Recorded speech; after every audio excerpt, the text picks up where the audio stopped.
Shërbimi i fast foodeve në vendin tonë gjatë viteve të fundit të shpërhapur shumë. Të shpeshta kanë qenë edhe rastet kur fëmijë e mosha të ndryshme kanë pasur elmime si pasojë e konsumit të këtyre ushqimeve. Në qarkun e Gjirokastrës, sipas drejtorit të Autoritetit Kombëtar të Ushqimit, situata sa i përket këtyre subjekteve është brenda parametrave dhe normave të lejuara nga Bashkimi Evropian.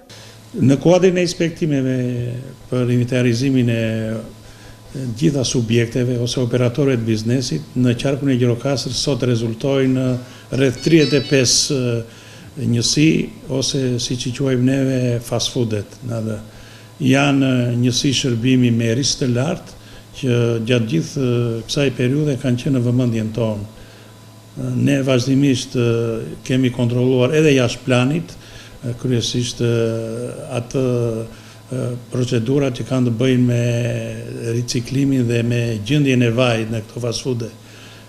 Jemi munduar që të respektojmë gjitha normat e Bashkimit Evropian dhe kemi arritur që në gjitha fast foodet të gjejmë një nivel të polaritetit 25%, kur në Shqipëri norma është deri në 30%.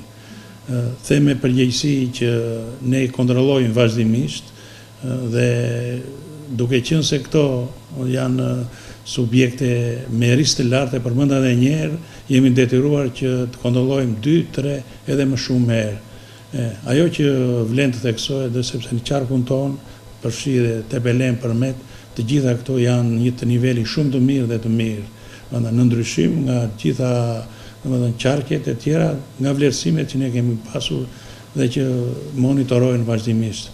Ne duke qenë të ndërgjeshëm që janë subjekte që frekuentojnë shumë nga fëmijët, pjesa më delikate në atë, jemi munduar që t'i mbajmë gjithmonë në kontroll në atë.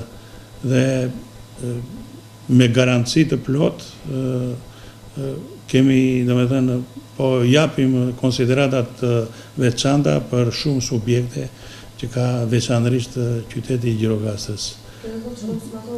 Po, tashi kjo është absolutisht detyra jonë dhe unë me theme me gjithë përgjegjësinë time të institucionit që ashtu, ne i kemi në vëmendje gjitha këto subjekte dhe unë them që gjendja e tyre është shumë e mirë.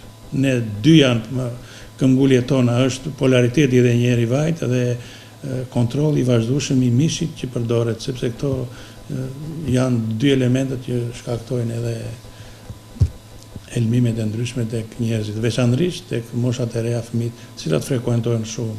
Sa kaq nga inspektorët e AKU-s çdo ditë kryen kontrolle në të gjitha subjektet me qëllim mbrojtjen e konsumatorit, si dhe për çdo ankesë, qytetarët mund t'i drejtojnë zyrave të AKU-s për të bërë më pas verifikimin e ankesës përkatëse.